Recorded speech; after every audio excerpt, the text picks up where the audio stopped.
Hai guys, balik lagi sama aku Nanda. Aku di sini mau review buku lagi. Kemarin itu udah review buku Narnia ya, yang ini. Nah, sekarang aku mau review buku terjemahan novel bahasa Jepang. Sejujurnya aku punya novel terjemahan bahasa Jepang itu ada sekian, tapi aku akan bagi videonya jadi beberapa video. Dan untuk saat ini aku mau bahas tentang buku Funicula, aku nggak tahu penyebutannya gimana. Pokoknya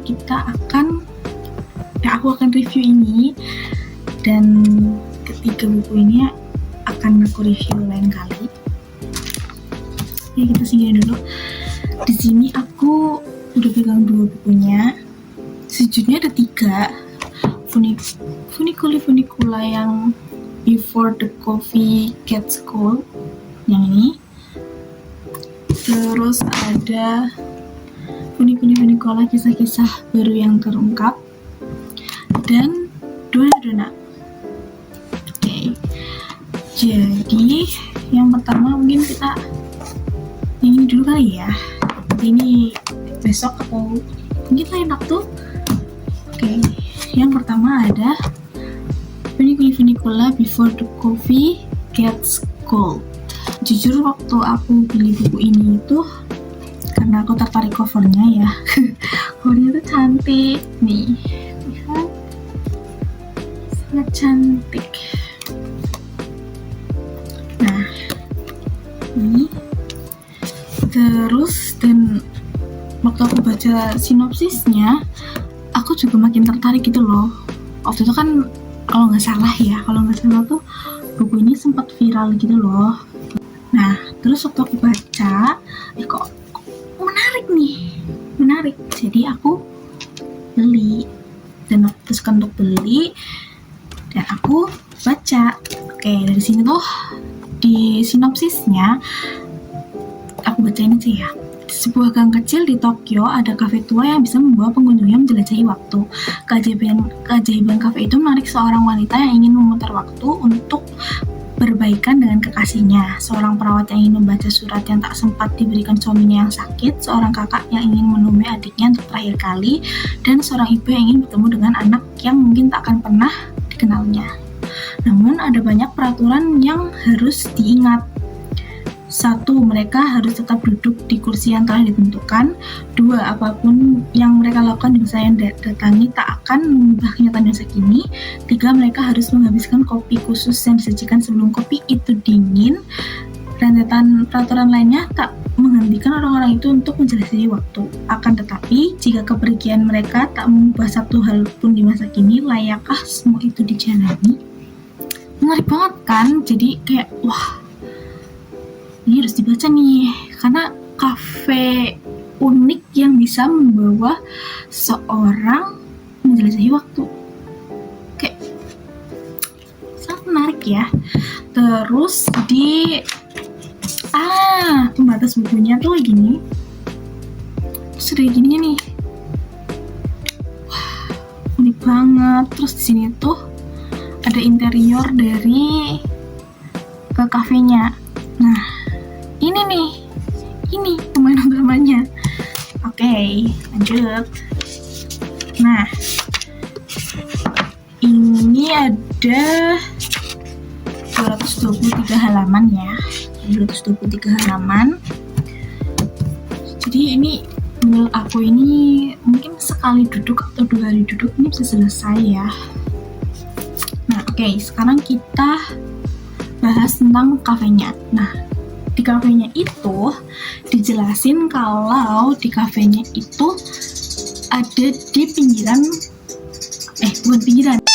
Jadi tuh kafenya itu ada di gang kecil di kota Tokyo. Nah, terus di kafenya itu dia tuh kayak turun gitu loh, kayak ini belum terus turun gitu. Nah, di kafenya itu kalau nggak salah tuh nggak ada jendela. Aku lupa, maaf banget. Terus tema dari kafenya itu sepia gitu guys, gitu. Pokoknya tuh kayak antik, unik, vintage gitu kali ya. Nah, terus di cafe itu ada meja ajaib dan unik yang bisa membawa orang ke masa lalu, menjelajahi waktu kayak ke masa lalu gitu. Nah, di ininya nih, di pembatas buku itu ada nih ilustrasinya nih. Nah, kursinya gini gitu misalnya. Nah, terus tuh ada 3 jam dinding gitu loh di kafenya gitu. Terus kafe itu tuh desas-desus kalau bisa bawa orang menjelajah waktu tuh udah terkenal gitu. Nah, di cafe itu ada peraturan yang harus diingat. Tadi kan udah di highlight tuh di ini ya, di mana tuh namanya, di sinopsis. Nah, pertama mereka tuh harus duduk di kursi yang ditentukan. Nah, di kursi ini nih, mereka nanti duduk di sini. Terus dan itu apapun yang mereka lakukan di masa yang didatangi nggak akan bisa mengubah kenyataan di masa kini. Jadi walaupun mereka udah misal ke masa lalu, mereka nggak akan bisa mengubah masa depan. Jadi misal mereka udah ketemu mungkin dan memperbaikinya, di masa depan tetap sama kayak sekarang gitu loh, nggak akan ada yang bisa diperbaiki.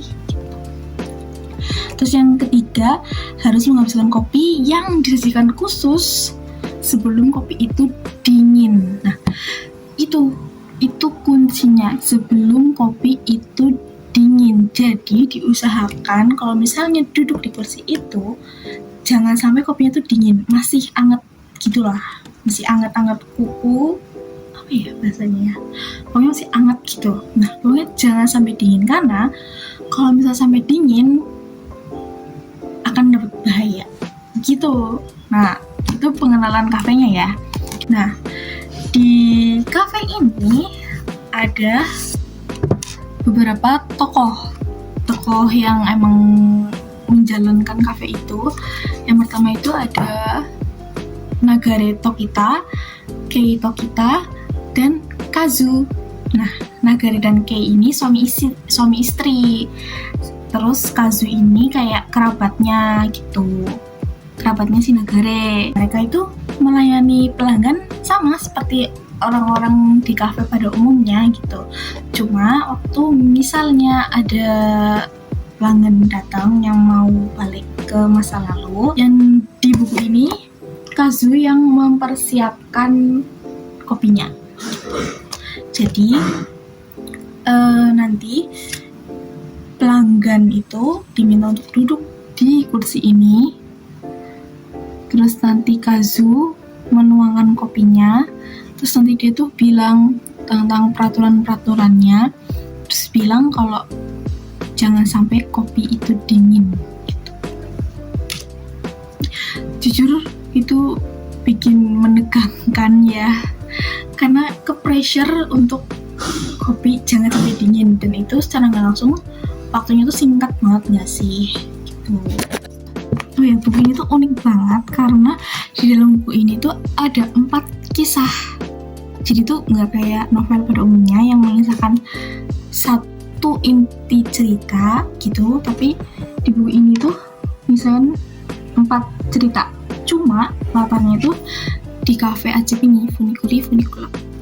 Yang pertama itu ada bab kekasih. Terus yang kedua ada suami istri. Yang ketiga ada kakak adik. Dan yang terakhir ada ibu dan anak. Nah, terus di bab pertama itu ada yang bab kekasih ini. Nah, itu di situ mengisahkan tentang sepasang kekasih bernama Goro dan Fumiko. Nah, mereka itu kayak ada kesalahpahaman gitu. Terus yang berakhir dengan Goro itu meninggalkan si Fumiko ke luar negeri. Karena Goro dan Fumiko itu udah putus dan si Goro akhirnya pergi ke Amerika, si Fumiko itu pengen banget duduk di kursi ajaib itu untuk balik ke masa lalu, untuk mencegah si Goro itu untuk ke Amerika dan memperbaiki hubungannya supaya tetap langgeng gitu. Nah terus si Kazu, si penuang kopi itu, dia ngasih tahu ke Fumiko kalau kamu mau kembali ke masa lalu, kamu harus duduk di kursi itu. Nah di kursi itu yang mana tuh, kata si Fumiko kan. Lah terus si Kazu nunjuk ke arah kursi ini nih. Nah ternyata di situ tuh ada perempuan bergaun putih yang lagi baca buku. Nah si Fumiko dengan pedenya dia ngambilin si gaun putih ini, cewek si gaun putih ini. Dia nyuruh tuh si cewek gaun putih ini suruh minggir, tapi nggak digubris sama si cewek gaun putih itu. Dan kalian tahu itu siapa? Itu hantu. Nah terus sama si Kazu dikasih tahu kalau kamu mau duduk di kursi itu, kamu harus nunggu si hantu itu pergi ke toilet. Nah terus barulah bisa tuh duduk di situ gitu. Terus Kazu tuh bilang kalau misal cewek bergaun putih itu akan pergi ke toilet tuh sehari itu cuma sekali, jadi untung-untungan gitu. Barang siapa yang nggak beruntung ya udah berarti dia nggak bisa berkesempatan pakai kursi itu di hari itu dan harus nunggu hari berikutnya gitu. Terus apakah si Fumiko berhasil untuk duduk di kursi itu atau enggak? Jangan lupa baca guys. Terus ada nih kutipan dari bab ini yang aku suka. Ini Kazu yang ngomong ya. Masa depan belum tiba, jadi semua tergantung padamu. Sangat ngena ya. Masa depan tuh belum datang, tapi masa depan itu tuh nanti tergantung sama kamu gitu. Jadi manfaatkan hari ini. Nah itu cuplikan dari salah satu bab ini ya teman-teman. Masih ada 3 bab lagi, tapi aku nggak akan spoiler di sini karena menurut aku tiap kisah yang ada di sini itu benar-benar kayak bekas dan bikin penasaran terus. Jujur buku ini tuh tergolong page turner karena setelah baca tuh selalu pengen tahu apa selanjutnya tuh gimana gitu. Untuk baca buku ini tuh aku juga campur aduk banget perasaannya karena kayak ada kayak rasa greget, kesel, sedih, penasaran, dan jujur aku tuh sampai nangis bacanya karena aku ngebayangin jadi tokoh itu, ngerasain hal itu tuh berat banget pastinya, dan ada rasa penyesalan dan sedih. Jadinya aku ngebayangin kayak berat banget ya jadi mereka gitu loh. Tebak lah ya kalau baca buku ini aku nangis di bab berapa, komen di bawah ya. Kalian juga kalau misalnya ngerasain hal itu komen di bawah juga, dan bab favorit kalian itu apa, komen di bawah juga ya. Jujur kalau aku tuh semuanya favorit karena berkesan semua sih di aku. Buku ini tuh ngajarin aku untuk memanfaatkan waktu bersama orang-orang tersayang selagi masih bersama, dan takutnya nanti menyesal ya, karena seperti yang tadi udah diucapin di buku ini, misalpun kalau ada kesempatan untuk balik ke masa lalu memperbaiki rasa penyesalan itu, sama aja nggak akan merubah apapun di masa depan. Jadi sebelum merasa menyesal itu menghinggap diri kamu, jangan sampai biarin rasa sesal itu masuk. Enggak spoiler setiap babnya, aku mau kasih satu kutipan tiap bab yang ada di sini supaya kalian makin penasaran sama buku ini. Jadi tuh ada kutipan gini, mungkin aku kelihatan biasa-biasa saja, tapi sebenarnya aku hancur. Kalau begitu, aku tetap harus berusaha kelihatan tegar kan? Itu sangat deep banget. Oh my god. Ia tahu itu tak akan mengubah kenyataan, tapi setidaknya ia bisa berkata maaf. Dan yang paling terakhir adalah, ini sebenarnya bukan kutipan quotes gitu sih, cuma ini hanya sepenggal kalimat yang menurutku itu sangat deep dan mungkin ini mengandung spoiler ya. Jadi itu kalimatnya gini, Ibu, terima kasih sudah melahirkanku. Ya ampun, deep ya teman-teman. Jadi jangan lupa dibaca, oke? Ini before the coffee gets cold. Nah, oke, gitu. Sekian dari aku, review aku. Menurut aku, buku ini tuh cocok banget untuk kalian yang tertarik atau emang suka sama novel Jepang, bahasa Jepang, novel terjemahan bahasa Jepang, apalagi yang temanya tuh menjelajah waktu. Nah, ini cocok banget buat kalian. Terus terjemahannya itu juga menurutku oke dan nggak bikin bingung karena langsung nyantol aja di kepala gitu loh, dan gampang buat dicerna dan bikin terus penasaran sama halaman-halaman berikutnya. Menurutku ini ceritanya itu ringan dan heartwarming, jadi cocok banget buat kalian yang baru pertama kali baca novel terjemahan. Kalau misal nih di dunia ini ada cafe yang kayak funikula, kira-kira kalian mau nggak cobain experience dari kursi ajaib itu? Kalau mau komen di bawah, oke? Oke, sekian dulu dari aku dengan review Funikula Before the Coffee Gets Cold.